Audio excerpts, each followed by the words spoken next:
पहिरा दाविती देखने, रवि दीप हिरा दाविती देखने दृश्य दर्शने संतांचिया काय त्यांचा महिमा वरुण मी पामर न कळे साचार ब्रह्मादिका तापलिया चंदन निववितो कुडी तिरगुण तो काढी संत संग संताचे वचन वारी जन्म दुःख मिष्टान्न ते भूक निवारण तुका मने जवळी न पाचारिता जावे तुका मने जवळी न पाचारिता जावे संत चरण भावे रे गावया काय त्यांचा महिमा वर्णो मी पामर न कळे साचार ब्रह्मादिका विठ्ठल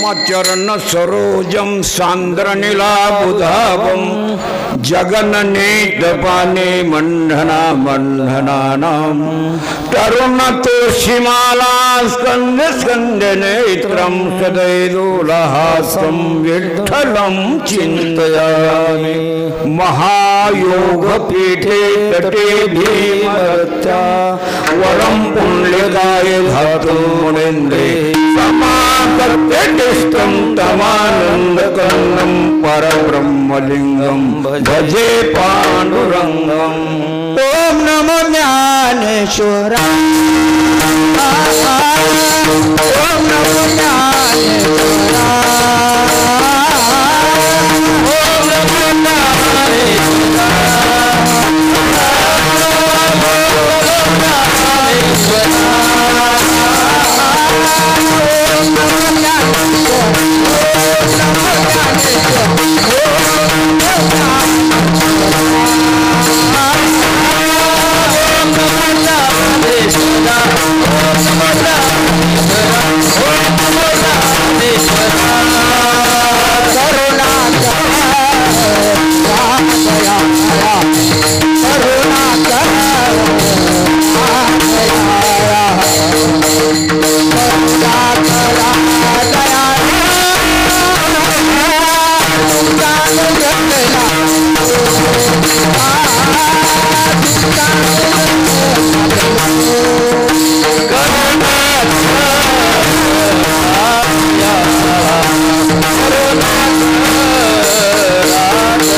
अधिकरण तेच वंदो श्री चरण श्री गुरूंचे ते नमस्कार मी आता विठ्ठला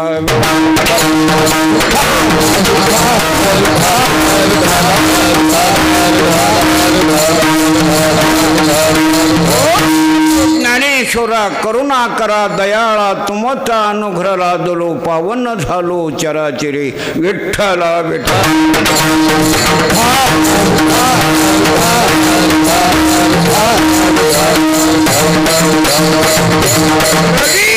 पहिरा दाविती देखने अदृश्य दर्शने संतांचिया काय त्यांचा महिमा वरुण मी पामर न कळे साचार ब्रह्मादिका वार्षिक नियमाने महान तपोनिधी ब्रह्मनिष्ठ असणारे श्री गुरु भगवान बाबा यांची 59वी पुण्यतिथी चालू आहे. या पुण्यतिथी प्रीत्यार्थ उपस्थित असणारे गायनाचार्य, वादनाचार्य, श्रवणाचार्य अशी मंडळी गुणवान आहे. आनंदाची गोष्ट आहे.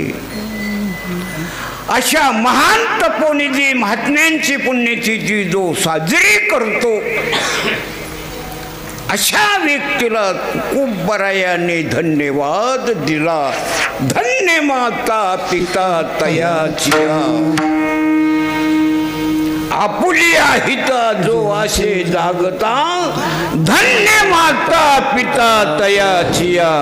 अशा पवित्र कुळात ज्यांचा जन्म झाला, असं ज्यांचं पवित्र कुळ आहे ती त्या ठिकाणी संतांची पुण्यतिथी साजरी करतात. आणि जे कुळ दीपक जन्मलेले आहेत ते बापाच्या पित्राला सुद्धा हजर राहत नाही. त्याला कुल अंगार म्हणायचं.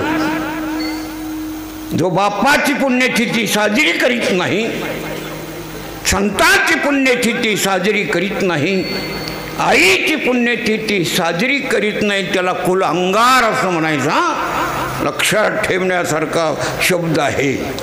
आणि जो पुण्यतिथी साजरी करतो आई वडिलांची, संत महात्म्याची, भगवान परमात्म्याची जयंती अशी जो आजच्या काळात साजरी करतो आहे, तुकाराम महाराज म्हणतात तया तहारे का वाठे देवा,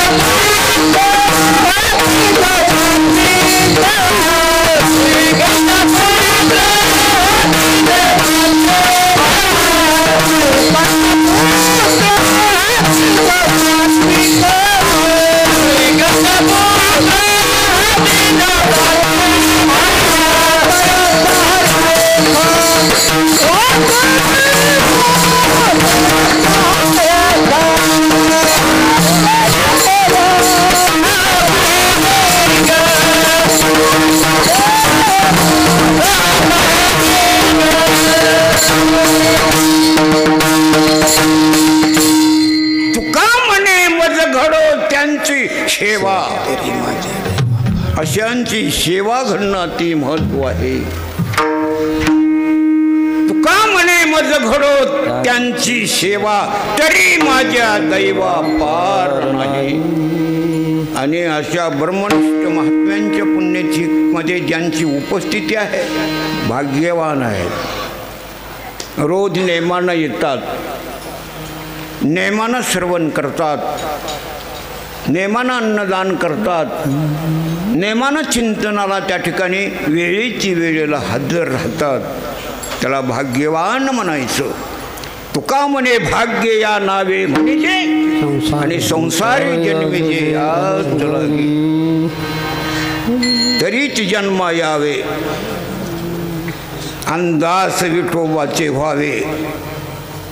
जरी हे होत नसेल तर नाही तरी का थोडी स्वान सुकरे बाबुडे. कुत्री बरी,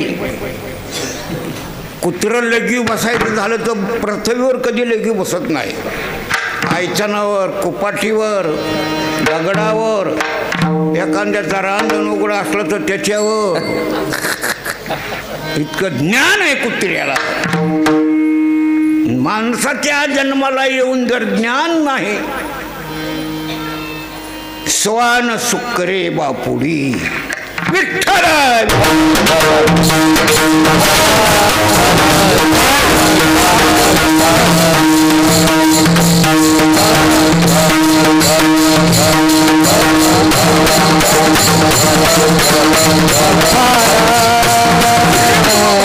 बाबा अशा महान तपोनिधी महात्म्यांची पुण्यतिथी चालू आहे. या पुण्यतिथी प्रीत्यार्थ सेवाधारक म्हणून त्या ठिकाणी आमचे त्या ठिकाणी ज्ञानदेव नेहरकर यांनी या नियमाचं पालन त्या ठिकाणी चालवलेलं आहे. नामा म्हणे की शिराजा केला नेम चालते माझा नित्य नेमाविन अन्न खाये तो स्वान वायाचे मनुष्य पण भार वाहे वर्षवधू. या नेमाला जो तत्पर आहे, या नेमाची ज्याला काळजी आहे, या नेमाची जो चिंता करतो, त्याच्या इतका दैववान जगात कुणी जन्माला आलेला नाही. म्हणून आज आपण त्या ठिकाणी सर्वजण जे इथे आणि उपस्थित झालो त्याचे एकच कारण की अशा महान संतांची सेवा घडावी. सेवा ते आवडी उच्चारावे नाम भेदा भेद काम सारोण्या. तुका म्हणे देवा चिंतन हीच तुझी सेवा. हित ते करावे देवाचे चिंतन करून या मन शुद्ध व्हावे. शुद्ध भावनेनं जमा झालेली मंडळी आहे. म्हणून या मंडळीचं वर्णन करीत आहे मी. बरेच लोक असतात घराने झोपलेले आत्ताच्या काळामध्ये टायमामध्ये, पण बोलत नाही. त्यांना मी कसलं तरी असू द्या. ज्यांचं भाग्य आहे, ज्यांचं पुण्य आहे, ज्याने आपल्या जन्माचा विचार केलेला आहे, आपल्या त्या ठिकाणी आयुष्याचा ज्याने विचार केलेला आहे, अशी जी मंडळी आहे गुणवान आहे. आणि त्यांनी विचार साधा केला नाही, क्षणोक्षणी असा विचार करणारी जी मंडळी आहे ती परमार्थामध्ये त्या ठिकाणी जीव घाण ठेवतील, पण भगवंताच्या नामाचा नेम कधीच वाया जाऊ देणार नाहीत. संतांच्या नियमाचं त्या ठिकाणी पालन केल्याशिवाय त्या ठिकाणी आपला देह सोडणार नाहीत.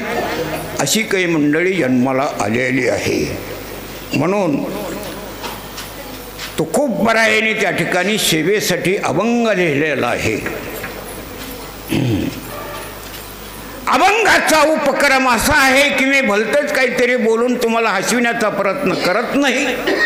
तुमच्या अंतःकरणाला काहीतरी त्या ठिकाणी ठसावं, तुमच्या प्रवृत्तीमध्ये काहीतरी त्या ठिकाणी भर पडावी, तुम्हाला त्या ठिकाणी या कीर्तनाचा काहीतरी लाभ सापडावा. पुन्हा लाभ नाही. या कीर्तनाचे ने नटनाचे ना शिरे योसाय प्रायचित्ताचे, ते नामच नाही पापाचे ऐसे केले. जळती दोषाचे डोंगर शुद्ध होती नारीनर. असा हा कीर्तनाचा गुण आहे. कीर्तन म्हणजे काही नाटक बघण्यासाठी करमणूक नाही. जीवाच्या उद्धाराचं साधन म्हणजे कीर्तन आहे. म्हणून तुम्हाला थोडक्यामध्ये न तुमचा वेळ खर्च होता. थोड्याच वेळात मी त्या ठिकाणी अभंगाचा भावार्थ करून त्या ठिकाणी पुढे सरकतो. विठ्ठल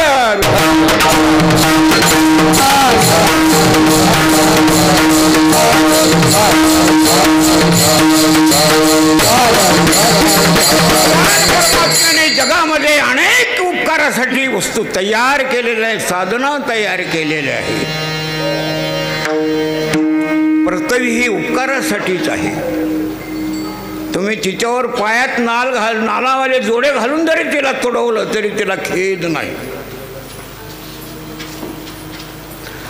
पाणी हे उपकारासाठीच आहे. वृक्ष हे उपकारासाठीच आहे. गाय निर्माण केली ही उपकारासाठीच केलेली आहे. अशा ज्या साधना निर्माण केल्या भगवंताने उपकारासाठी निर्माण केलेला आहे. नंतर पुन्हा अजून 3 साधना निर्माण केल्या. रवी निर्माण केला प्रकाश देण्यासाठी, दीप निर्माण केला प्रकाश देण्यासाठी, हिरा निर्माण केला प्रकाश देण्यासाठी.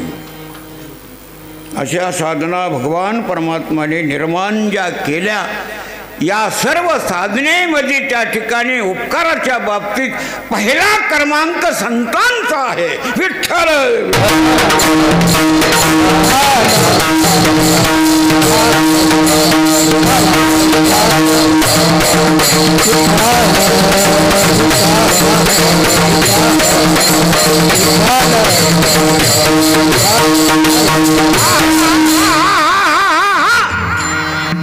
वा व्हायची नाही का. विठ्ठल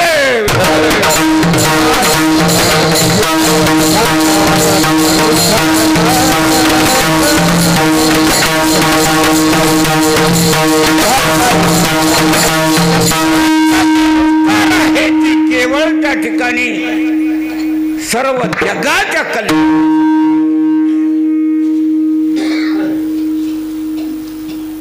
जगाच्या कल्याणा संतांच्या कल्याणा हे कष्टविती परोपकारे. उपकार कुणी कुणावर करेल त्याला किंमत नाही त्या उपकाराला. मालक सुद्धा बायकोवर उपकारच करीतो, काय किंमत आहे त्याला. मुलावर उपकार करतो, काय किंमत आहे त्याला. अनेक वस्तू सांगता येतील उपकार करणाऱ्यांच्या, पण परावर उपकार करणं हे महत्त्वाचा विषय आहे उपकाराच्या बाबतीमध्ये. म्हणून संतांचा जो अवतार आहे ती परोपकारी आहे. आणि अभंग असा लिहिला तुकोबारायाने की त्या ठिकाणी देशाच्या कल्याणा म्हणून लिहिलं नाही, जगाच्या कल्याण असं लिहिलं. किती देश आहेत जगामध्ये? 231 देश आहेत जगामध्ये. एवढ्यासाठी त्या ठिकाणी अभंग लिहिला आहे, नुसता एका देशासाठी लिहिला नाही, भारतासाठी. म्हणून जगाच्या कल्याणा संताच्या विभूती देह कष्टविती परोपकारी. कोणत्या उपकारानं? परोपकारानं. परावर उपकार करणं हे फार महत्त्वाचं आहे. तुम्ही उपकार करीत असताल नाही असं नाही, पण तुमच्या जे जवळचे त्याच्यावर नाही का. आणि संतांचे उपकार कसे आहेत तुकोबाराया म्हणले, केले उपकार सांगू मी काय. बापना ऐशी करी माय, धर्मे त्यांचे देखिले पाय दिले अक्षय अभय. दानाच्या बाबतीत पहिला क्रमांक आहे संतांचा. संतासारखा उदार झाता अजून कोणी जन्मालाच आला नाही जगामध्ये. संत उदार संत. ज्ञानोपराय म्हणतात बऱ्याच साधना कमी पडल्या त्यांच्या उदारपणापुढे. या संता परी उदार तिरभवनी नाही थोर, माय बाप सहोदर विष्ट मित्र सोयीरे. एवढे लोक कमी पडले संतांच्या बाबतीमध्ये उदारपणामध्ये. बरं असा धाता जन्माला आलेला संत आहे. कुबराया म्हणतात तुका म्हणे मंगलाचा कोण धाता याहुने. जगात धाताच नाही कोणी जन्माला आलेला आजपर्यंत. असा संतांचा महिमा श्रेष्ठ आहे बाबा. आणि ते तुम्हाला थोडक्यात सांगायचं आहे आज. विठ्ठल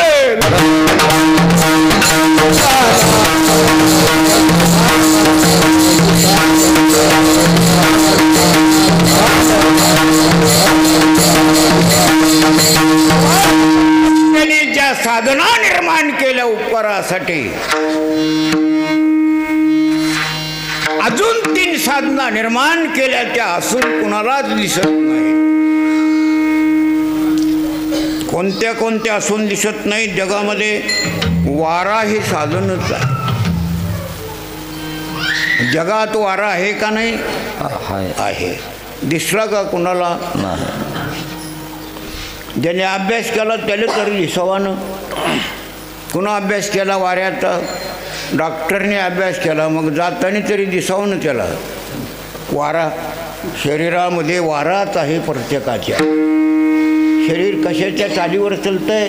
वाऱ्याच्या चालीवर चालतंय. शरीरातला वारा निघून गेला रे गेला. कळालं चांगलं तुम्हाला. पण शरीरात जो वारा आहे तो त्या ठिकाणी दिसलाय का कुणाला? नाही दिसला. अजून एक वस्तू आहे, ती कोणती? अक्षरं लिहिली ही बोर्डावर. या अक्षरामध्ये अर्थ आहे.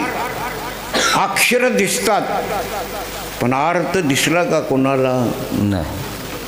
अक्षर दिसली पण अक्षरामध्ये अर्थ आहे का नाही? तर बिना अर्थाचं अक्षर आहे. हो शिकलेल्या मंडळी हो, अक्षरात अर्थ आहे का नाही? अक्षरात अर्थ आहे, बिना अर्थाचं अक्षर नाही.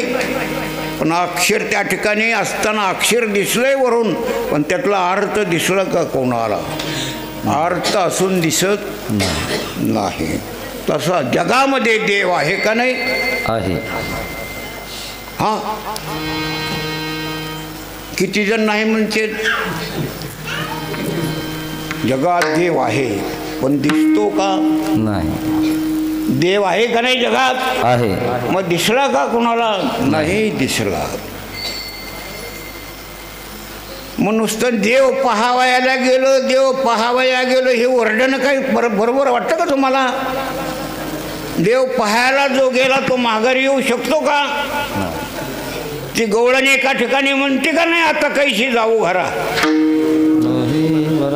हा, कारण तिने देवाला पाहिलं म्हणून ती म्हणते आता कैशी जाऊ घरा. नव्हे बरा लौकिक. आणि लौकिक कोणाला सांभाळता आला? किती चांगलं वागा ना तुम्ही, लोक नावं ठेवल्याशिवाय राहतच नाही.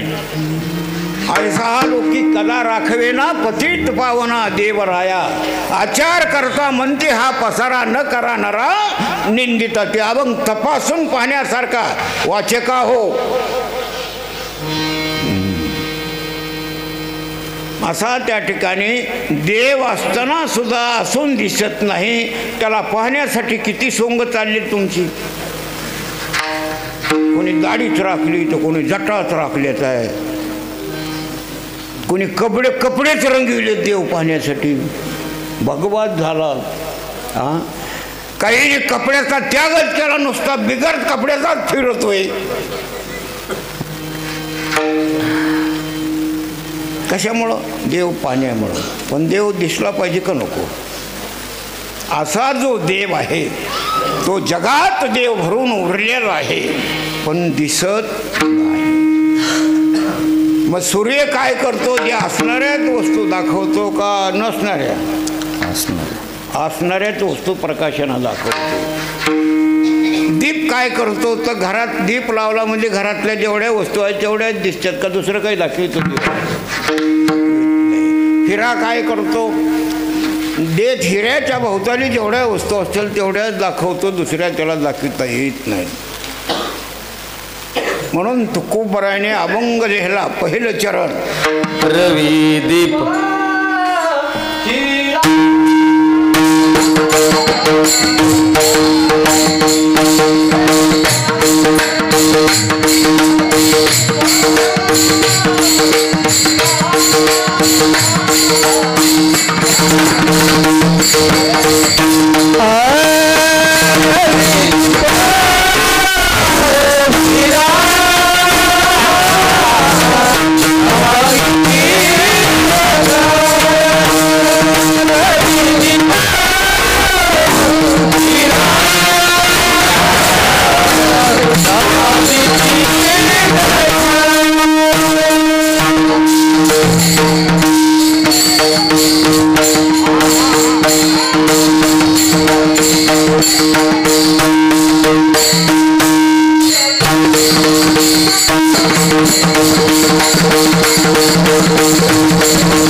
आला नाही.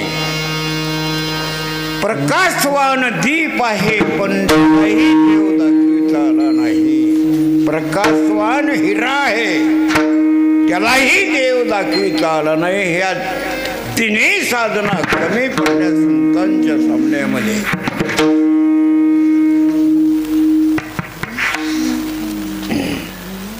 का दाखविता आल्या नाहीत? काय झालं?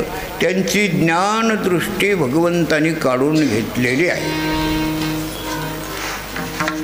आणि पूर्वीचं प्रत्येक जन्मामध्ये त्यांचं पाप त्या ठिकाणी आड आलेलं आहे.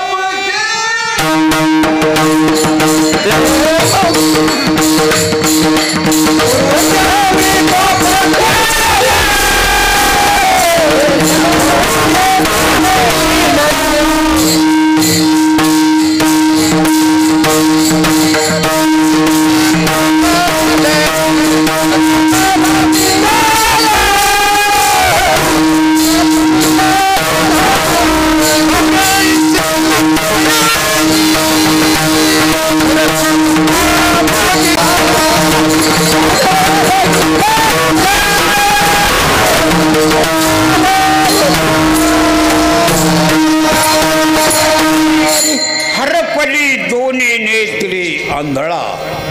दोन डोळे दिले देव बघायला, पण देव दिसत नाही. पूर्वीचं पाप आडवं आलेलं आहे, म्हणून त्या ठिकाणी देव दिसत नाही.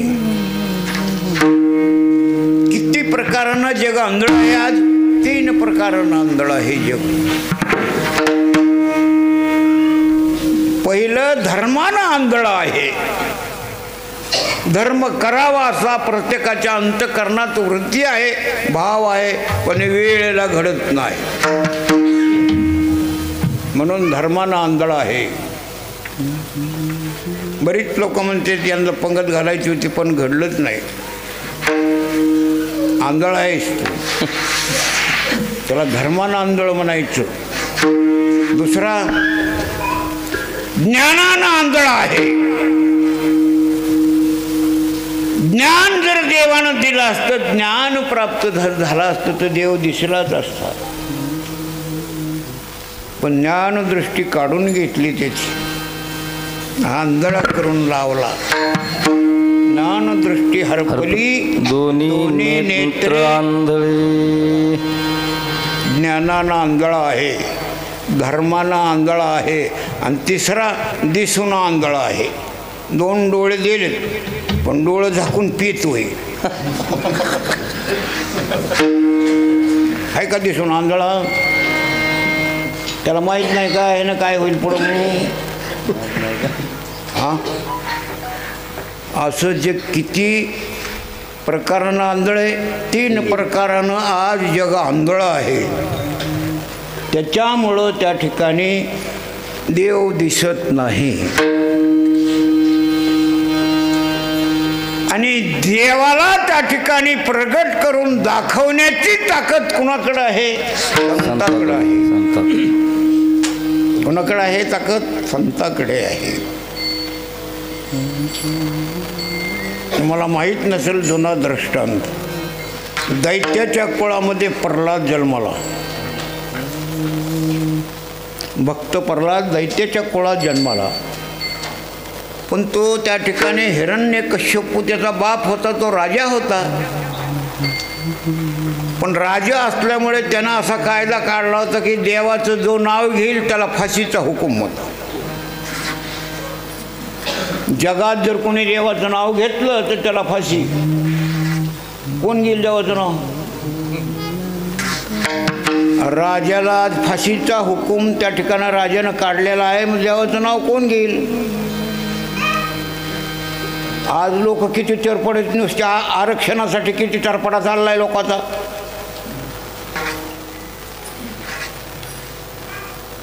पण आता त्याच्या मनात आलं पगार मंजूर करून द्यायचं. कुणाच्या? राजाच्या. हां, प्रधान म्हणजे राजा आहे ना. हां, तीच पद्धत चालू आहे आज सुद्धा. असा जो त्या ठिकाणी कायदा ज्याने निर्माण केला, देवदेव करणाराचा कुठं पत्ता नाही राहिला. पुराण राहिलं नाही, शास्त्र राहिलं नाही, ग्रंथ राहिले नाही, माळ राहिली नाही. गंध राहिला नाही. भगवान परमात्म्याने त्याच्याच उदरी अवतार धारण केला. त्या हिरण्यकश्यपूची मालकीन, तिचं नाव कयाद होतं, तिच्या उदरात अवतार धारण केला. आणि जन्माला आला कोण? प्रल्हाद. जन्माला आल्याबरोबर 5व्या दिवशी गोविंद गोविंद या नामाचा जप करू लागला. 5व्या दिवशी जन्माला आल्याबरोबर कळालं राजाला की घरातच त्या ठिकाणी नामजप सुरू झाला म्हणून. मग म्हणजे कशाला त्याला ठेवायचं, त्याला मारण्याचा प्रयत्न केला बापानं लेकराला. नाव घेतो देवाचं म्हणून आईनं त्या ठिकाणी दुधाच्या पेल्यामध्ये विष कालवलं आणि ते त्या प्रल्हादाला प्यायला दिलं. विषाचा बाधा झाला नाही. देवराखी तया मारील कोण? डोंगरावून ढकललं तरीच मेला नाही. अंगावून हत्ती घातले तरी त्याचा जीव गेला नाही. मग लोक म्हणले तशानं मारणार नाही, आगनं पेटवा आणि आगणीत टाका, हातपाय बांधून म्हणजे जळून जाईल. मग आगनं पेटवला आणि त्या लेकराचे हातपाय बांधले आणि बापानं ते लेकरू अग्नीमध्ये टाकलेलं आहे.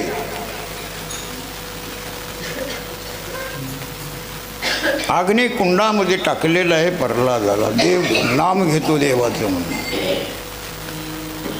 अग्नीचा बाधा झाला का? मुळीच झाला नाही. अग्नी जाळी तरी न जळे प्रल्हाद, हृदय गोविंद मनोनिया. अग्नी जाळी तरी न जळे हनुमंत, हृदय शिताकांत मनोनिया. अग्नी जाळी तरी न जळती पांडव, हृदयी माधव म्हणून राख्या माल पेटवलं. प्रल्हादाला बाधा झाला नाही. आणि मग बाप कदारला लेकराला, आणि त्या बापानं त्याला हाताला धरून ओढलं आणि असं पटांगणात नेलं. आणि मग त्याला विचारलं, म्हणजे ज्याचं तू नाव घेतोस तो तुला कुठे दिसतो? काय उत्तर आलं? प्रल्हादाचं उत्तर काय आलं? बापाने विचारल्याबरोबर, विठ्ठल तळी स्थळी भरला, रिता ठाव नाही उरला, आज म्या दृष्टीने पाहिला, विठ्ठलची विठ्ठलची विठ्ठलची. बापानं विचारलं, येरो म्हणे काष्टी पाशानी सकळ आहे वनमाळी जेते तेथे. लेकाला देव दिसतो, बापाला दिसत नाही. कोण बरं आजच्या काळात? होय सांगा, खरं सांगा रे. बाप बरा का देव बरा? लेख. कोण बरं? लेख. अशी मान हालते का कोणाची आज?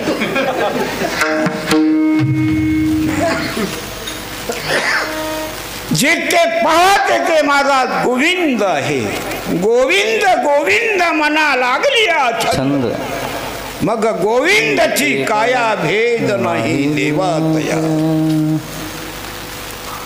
असा तो भगवान. प्रल्हाद म्हणाला, जिथे पाहा तिथे दिसतो. बाप म्हणला, मग या समोरच्या खांबात आहे का? आहे म्हणल्याबरोबर मग काय बापानं वास्तुशांती केली का? तिथे काय केलं त्या बापानं? खांबावरील मारिली दुर्जने, खांबावरील मारिली दुर्जने, मारिली दुर्जने, खांबावरील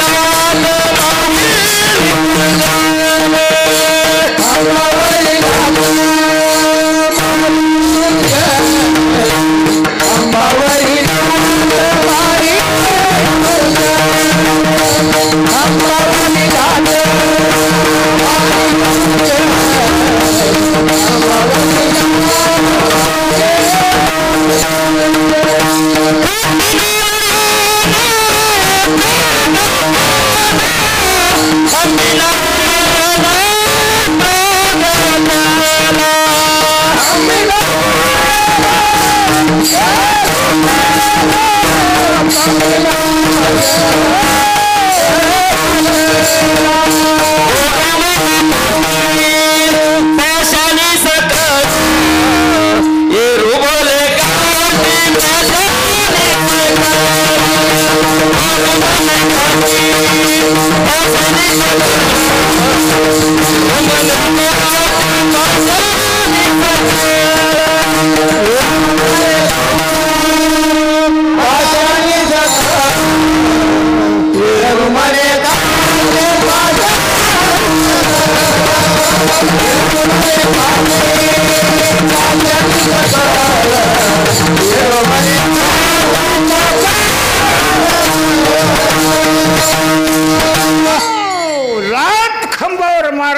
कितीवर भगवान खंबातून प्रगट झाले.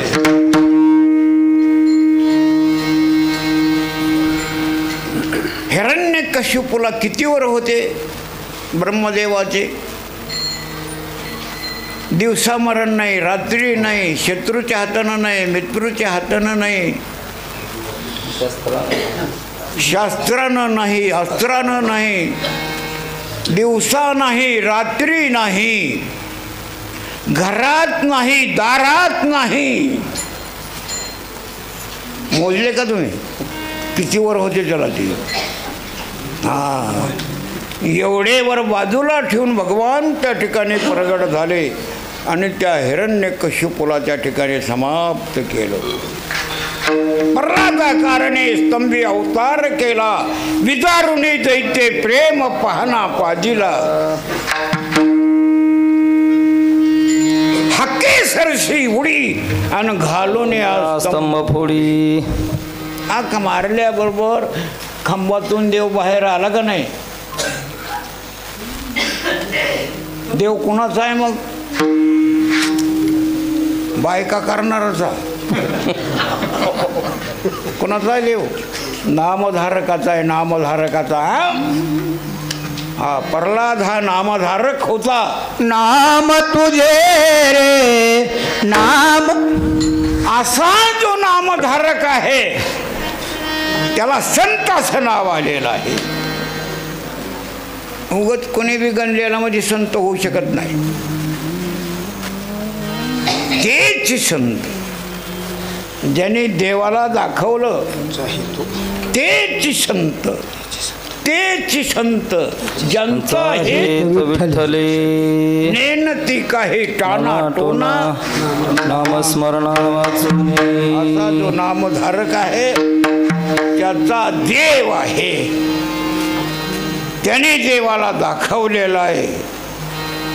म्हणून तुकोबाराया म्हणतात ब्रह्मदेव सुद्धा कमी पडला त्याच्या सामन्यामध्ये.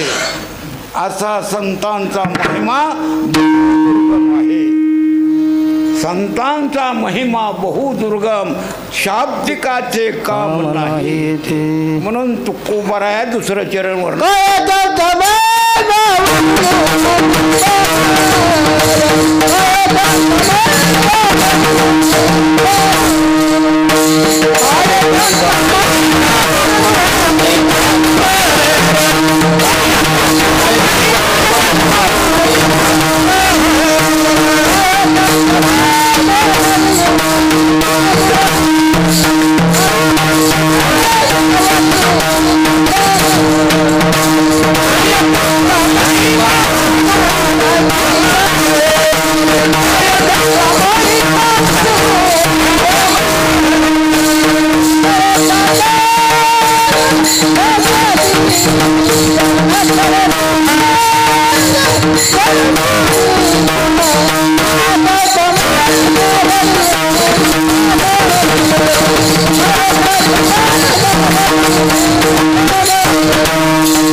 संतांचा महिमा अतिश्रेष्ठ आहे. भगवान बाबा एका गावाला गेले. गाव असा खतरनाक होता, तिथं देवदेव चालत नव्हतं आणि त्या गावाला गेल्याबरोबर मुक्काम झाला आणि दुसऱ्या दिवशी आंघोळ करता खिपी ते म्हणून त्या ठिकाणी त्यांनी आंघोळ केली. पायरीला आंघोळ करायची हनुमानजीच्या. त्यांचा नेमच होता बाहेरगावी गेलं की आंघोळ कुठं करायची, हनुमानजीच्या पायरीला करायची. त्यांच्याबरोबर जी मंडळी असं त्याने पाणी तापून पायरीपाशी आणून ठेवायची. त्याने उठायचं आंघोळ करायची आणि पहिली त्या ठिकाणी ज्ञानेश्वरी वाचायची असा नेम. कारण सगळ्या ग्रंथात ज्ञानेश्वरी ग्रंथ श्रेष्ठ ग्रंथ आहे. नामा म्हणे ग्रंथ श्रेष्ठ ज्ञानदेवी एक तरी वही अनुभवावी. म्हणून बाबांचा नेम होता की एक तरी वही वाचल्याशिवाय ते पाणी पेत नव्हते. बाकीचं तर लांबच राहिलं. त्याने आंघोळ केली आणि ते ज्ञानेश्वरी सोडली किती माणूस आला तिथं गावात. म्हणला ओ बुवा काय सोडलं ते? तर म्हणले ज्ञानेश्वरी आहे. कुठं वाचता? म्हणले इथं वाचतो. त्या बात वाचू देणार नाही, आमच्या गावाच्या शिवारात कोणी त्या ठिकाणी ग्रंथ वाचित नाही. म्हणले काय नाही, मी सगळी ज्ञानेश्वरी वाचित नाही, मला एक ओवी वाचू द्या, माझा नेम आहे. ते म्हणले एक सुद्धा ओवी वाचू देणार नाही. गुंडाळा ते ज्ञानेश्वरी. भगवान बाबाने त्याच्या धाकं ज्ञानेश्वरी गुंडाळली.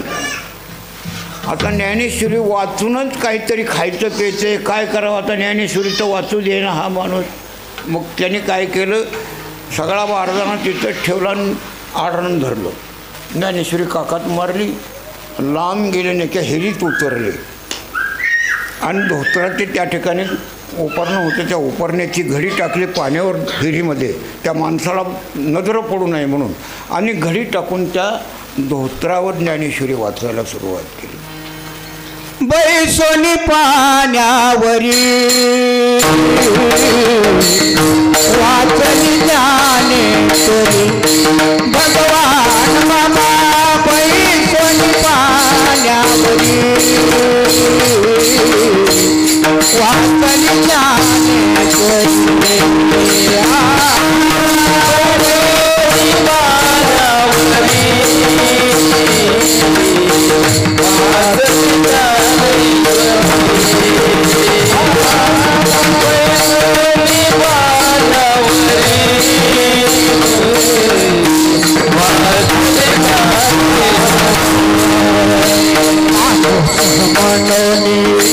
जन्मला आले भगवान बाबा देवची गाणे.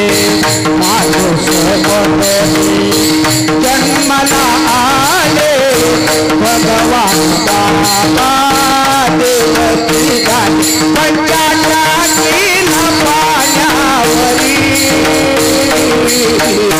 वाचली भगवान बाबा बैसोनी पाण्यावरी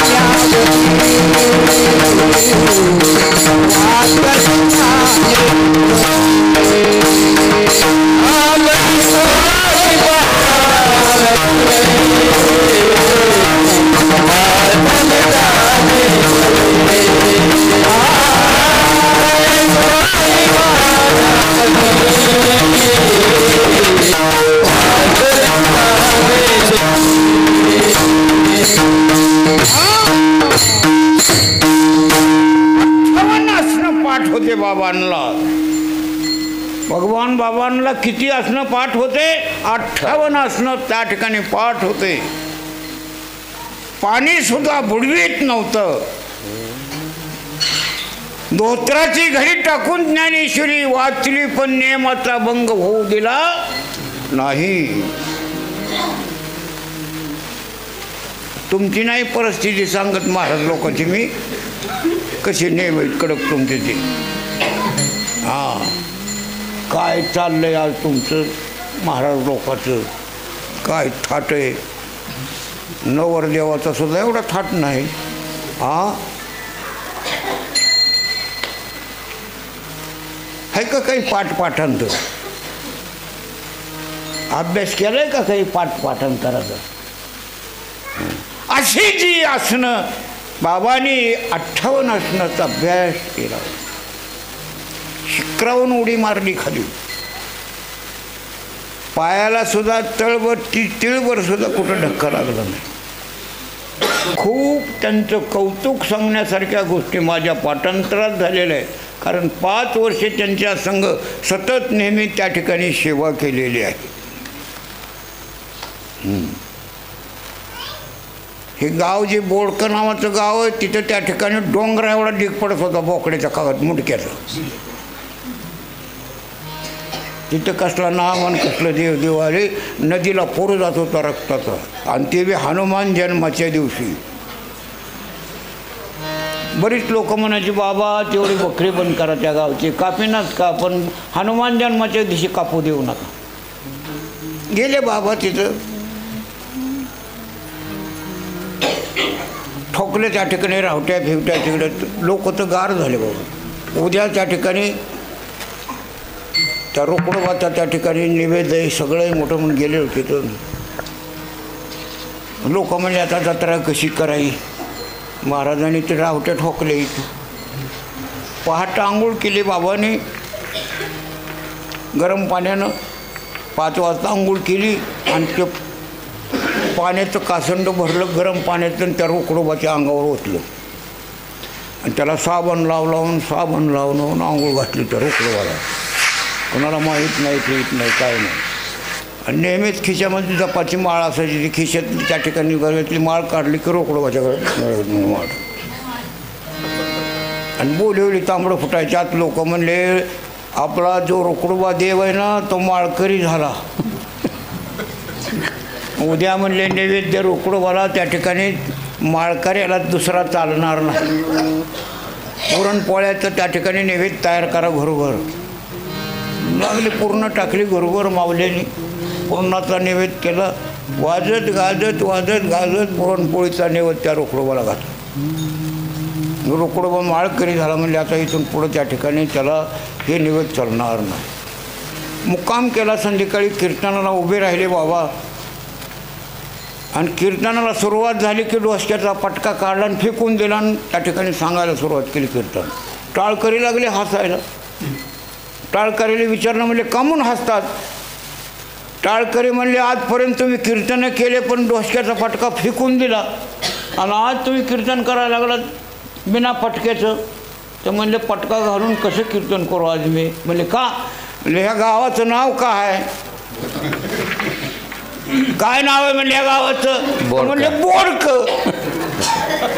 म्हणले मी पटका बांधून कसं कीर्तन करू.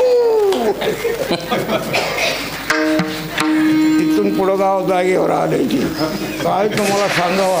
ते रोकडोबान ते म्हातारा मसोबान असे भारी भारी या पहाडाने देव बसलेले होते. त्या देवाचं काय कौतुक तुम्हाला एका सांगायचं काय काय करीत होते. एवढे बंद कुणी केले श्री गुरु भगवान बाबाने केले. असा भगवान बाबाचा जो अवतार आहे ती कोणासाठी आहे. जगाच्या कल्याणासाठी. म्हणून त्यांचा महिमा श्रेष्ठ आहे. म्हणून तुकोबार आहे. काय म्हणतात काय त्यांचा महिमा वरून मी पामर न कळे साचार ब्रह्मदिका. काशीला त्या ठिकाणी कबीर महाराजाची प्रतिष्ठा वाढली. कबीर कबीर कबीर कबीर करीत सगळे जिकडे तिकडे जगात कबीरच झाला. ब्रह्मदेवाला कळालं म्हणजे कबीर महाराजाला बघावं तरी जाऊन कसला आहे म्हणून स्वर्गाहून खाली ब्रह्मदेव आलेले आहेत. सत्य लोक काशीला उतरले. म्हणजे कुठेही म्हणले कबीर तर म्हणले की माणसाचा जिथं थावा आहे तिथं कबीर आहे. गेले ब्रह्मदेव तिथं कबीर महाराजांना बघितलं. कबीर महाराजांच्या समोर उभे राहिले. म्हणले कबीर महाराज मी ब्रह्मदेव आहे. सत्यलोक सोडून तुम्हाला बघण्यासाठी आलेलो आहे.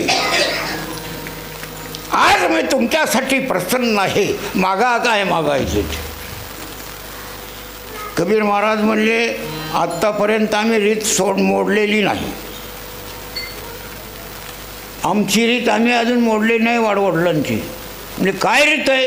मागणे हे आम्हा अनुचित आणि वडिलाची रीत जाणत तस. आणि तुम्ही मागा मागा म्हणतात. नाही म्हणले मागितलंच पाहिजे. ते म्हणले वचन द्या म्हणजे मागतो. कबीर महाराजांनी वचन घेतलं ब्रह्मदेवाचं. मागा म्हणले काय मागायचे. ते म्हणले दुसरं काही नको मला तोळावर लिंता द्या. आता मोठ्या माणसाजवळ लिंता असती होईल. सांगा बरं आहे का कोणाजवळ मोठ्या माणसाजवळ लिंता. ते खाली नका पाय पडाय वाकत नाही. हां सांगू अजून त्यांचं पुढं काय काय आहे ती. नाही पुढे राग येईल नाही सांगत नाही मग. हां हां मग ते ब्रह्मदेव खिशाने चापून बघायला लागले. लिंका कुठं खिशात असती होईल. इकडं तिकडे बघा. आता वचन दिले नाही कसं म्हणावं म्हणजे पळालं ब्रह्मदेव पार कैलासला. भगवान शंकर म्हणले का पळ निघाला. तर म्हणजे त्या साधूनं लिंता मागितली त्यांची सापडत होता. भगवान शंकर म्हणले मला तिसरा डोळा चेतवायचा कळतो दुसरं काही कळत नाही. आणि म्हणले आता ती लिंता कुठं सापडत. तर म्हणले जा वैकुंठाला. ब्रह्मदेव वैकुंठात गेलेले. भगवान विष्णूने ओळखीलं की यांना काय पाहिजे म्हणजे का पळ निघाला तर म्हणले एका साधूनं दादा म्हणले माघारी काशीला आणि त्या साधूच्या पुढं असं लोटांगण घाल म्हणजे नेता त्यांना पोहोचते. पुन्हा ब्रह्मदेव काशीला आले आणि त्या कबीर महाराजाच्या पुढे लोटांगण घालायला सुरुवात केली. मग कबीर महाराज धावतच आले, मांडीवर घेतलं ब्रह्मदेवाला म्हणजे तोळावरच मागितली होती, एवढ्याचं काय करायचं मला विठ्ठल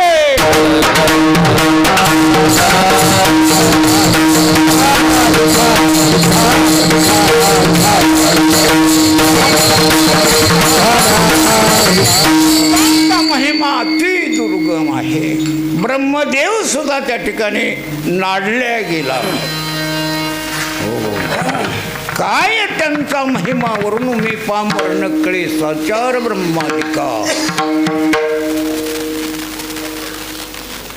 तुकोबरायाने 2 वस्तूचं वर्णन केलं जगामध्ये. मानवाचं एक वर्णन केलं, वृक्षाच्या जातीमध्ये एक चंदनाचं झाड आहे त्याचं एक वर्णन केलं. चंदना त्या झाडाला बी असा गुण आहे की जर ताप चढली तर चंदन जर लावला तर पुन्हा म्हणून आयुष्यभर कधी ताप येणार नाही.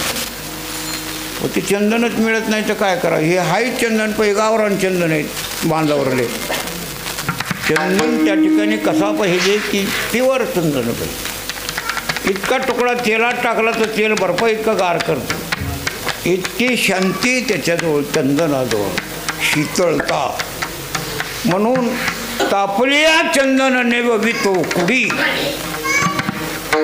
ताप जर आला चंदन जर कपाळाला दिलं त्या ठिकाणी ताप नाहीशी होती. पण कपाळाला चंदन कुठला मिळाले याला. आणि आवडीनं कोण चंदनाचा गंध देतो आजच्या काळामध्ये. 8 जणांच्या गंधाला सोकलेले लोक. त्याचं नाव त्या 8 जणाचं काय नाव हो त्या गंधाचं? अष्टगंध म्हणा की आहे ना. किती जणाचं आहे? 8 जणांचं. 8 जणांचा गंध आहे तुमच्या कपाळाचा. हां. तिरगोन तो काहडी संत संग. आपला जन्म किती गुणात होत आला आतापर्यंत? 3 गुणात होत आला. रज तम आणि सत्व. संतांची जर संगती केली तर त्या ठिकाणी जन्म मरणाची अर्जार संपते. जन्म मरणाची अर्जार संपलं की गुण कुठं शिल्लक राहिले? निघून गेले. 3 गुण निघून गेले. त्याला 3 गुण. त्याला तिरगुण नाव. तिरगुण तो काढी संत संग. त्याची शरली अर्जार झाला सुफळ व्यापार. म्हणून असा जो गुण आहे 3 प्रकारचा संतांच्या संगतीनं नाहीसा होतो आणि त्यांना त्या ठिकाणी विश्रांती मिळते. म्हणून तुकोबराय म्हणाले आता निश्चितीने पावलो विसावा खुंटलिया धावा तृष्णेच्या. असा संताकडे गुण आहे. म्हणून तुमचा सांभाळ आईनं आणि बापानं केलेला आहे की हे संत मी संताची संगती धरताल. म्हणून आईला आशा बापाला आशा. म्हणून तुकोबरायांनी 4थं चरण वर्णन केलं. माय बापी पिंड पाळी येला माया. माय बापी पिंड पाळी येला माया. माय बापी पिंड पाळी येला माया. माय बापी पिंड पाळी येला माया.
पण तो पुढे त्या ठिकाणी सज्ञान झाला की त्याला चांगलं कळायला लागलं, तो संताच्या जवळच जाऊ शकत नाही. आणि सगळ्या संघात संघ जर कोणता श्रेष्ठ जगामध्ये संघ असेल तर संताचा संघ आहे. बाकीचे संघ सगळे बाधक आहेत. ज्या ज्या संघात उतरावा तो बाधा झाल्याशिवाय राहतच नाही. म्हणून सगळे संघ सोडून देऊन संतांच्या संघात उतरावं. नाथ महाराज म्हणतात, एका जनार्दनी घडो त्यांचा संघ, न व्हावा वियोग जन्मोजन्मी. कोणाचा संघ मिळावा? संतांचा संघ मिळावा. दुसरा संघ मिळू नये, दुसऱ्या संघात जाऊ नये, दुसऱ्या संघात उतरू नये, असा संतांचा संघ श्रेष्ठ आहे. आणि त्यांचं बोलणं कसं आहे, एकदा बोलले की त्या ठिकाणी तसं झाल्याशिवाय राहतच नाही. म्हणून संतांचे वचन वारी जन्म दुःख, मिष्टान्न ते भूक निवारण. जसं भुक्यातलेला माणूस चांगल्या प्रकारच्या पक्वानावर पडावा जेवायला, आणि जेवल्यानंतर तो म्हणतो आज पोट भरलं बाबा, तसं संतांच्या संघामध्ये उतरलं की जन्म मरणाची अर्धार समाप्त झाली बाबा. पुन्हा जन्मायचं नाही, मरायचं नाही. म्हणून काय करावं? संतांच्या जवळ जावं. काही लोक म्हणतात आम्हाला बोलतच नाही, कशाला जावं त्यांच्याजवळ. दुसरा म्हणतो आमचं जाहिरातीत नाव छापलं संत संगतीचे. तिसऱ्याला विचारलं मग तुमचं काय? ते म्हणले त्या ठिकाणी जवळ गेलं की ते तुळशीची माळ घालाय बघत, मग कसं जावं त्याच्याजवळ. अशी गुणवान लोक जन्मालेली आहेत. हां, म्हणून संतांच्या जवळ कोणी जायलाच राजी नाही. म्हणून शेवट तुकोबरायने घेतलेला आहे. काय म्हणले तुकोबराय?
संत चरण भावे रेगावया. नाही जाहिरातीत नाव नसलं तरी जावं, नाही बोलवलं तरी जावं. एका जनार्दनी संत हा विसावा न विचारिता गावा, जावे त्यांच्या. तुका म्हणे संत हा विसावा न विचारिता गावा, जावे त्यांच्या. संतांनी नाही बोलवलं तरी त्यांच्या जवळ जावं आणि समोरून जावं. संतांच्या पुढून जावं, राजेच्या पाठीमागून जावं आणि संतांच्या पुढून जावं. कारण राजाच्या दृष्टीमध्ये फरक आहे आणि संतांच्या दृष्टीमध्ये फरक आहे. संतांनी जर तुम्हाला पाहिलं तर संतांची दृष्टी म्हणजे त्यांना कृपादृष्टी आहे. ज्ञानेश्वर महाराज म्हणतात, त्याने तुम्हाला जर पाहिलं कृपा कटाक्षी न्याहाळिले आपुल्यापदी बैसविले बाप रुक्मादी वरू विठ्ठले भक्ता दिले वल्ला. तुम्हाला त्यांनी जर पाहिलं संतांनी तर संतच बनवणार ते. असा संतांचा महिमा श्रेष्ठ आहे. आणि राजानं जर तुम्हाला पाहिलं तर राजाच्या मनातच येणार तुमची जायदाद खाणायची. बाकीचं नाही सांगत तुम्हाला. पुढाऱ्याचं दर्शन देत नाही तुम्हाला. येईल एखाद्या पुढाऱ्याला राग. म्हणून संतांच्या समोरून जावं आणि राजेच्या पाठीमागून जावं. असा संताचा महिमा श्रेष्ठ आहे. विठोबा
धर्मकीर्तन सिद्धी गेले येथे जे उरले पायी गपन जे विठ्ठल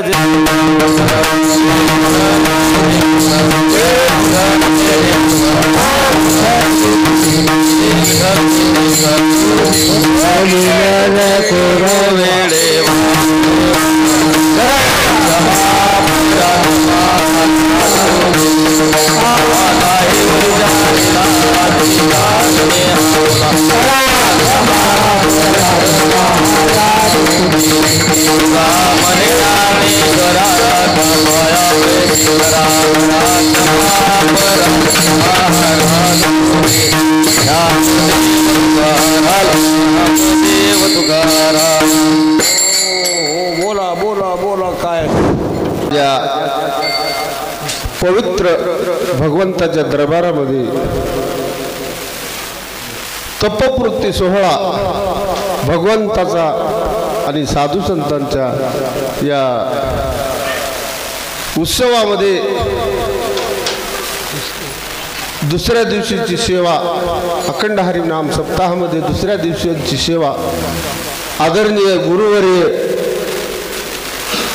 महान असे बाबा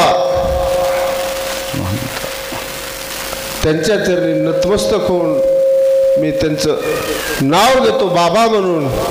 आणि त्या बाबांची आजची सेवा अशी झाली की 90% माणसाली ती काळजामध्ये रुजली.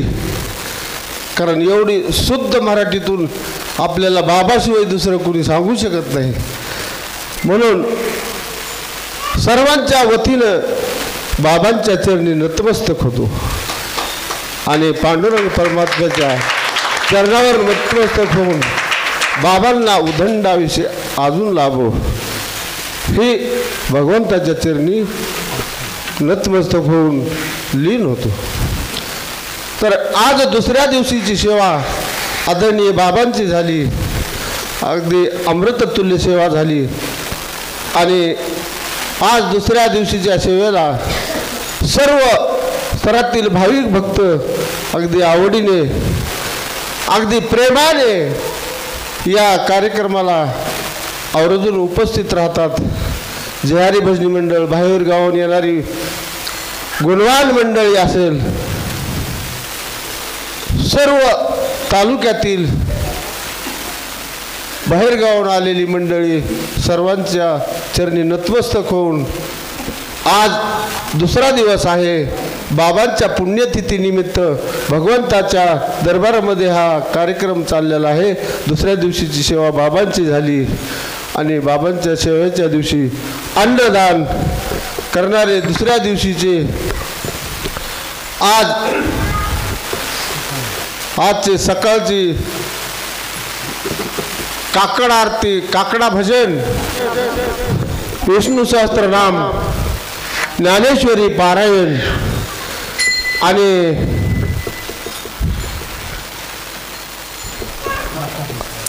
गाथा भजन.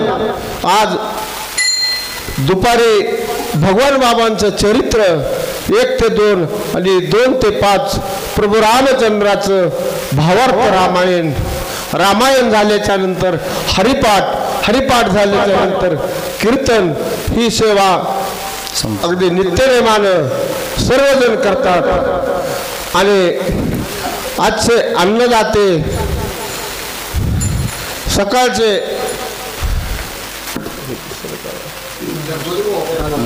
मोठी घ्यायची पत्रिका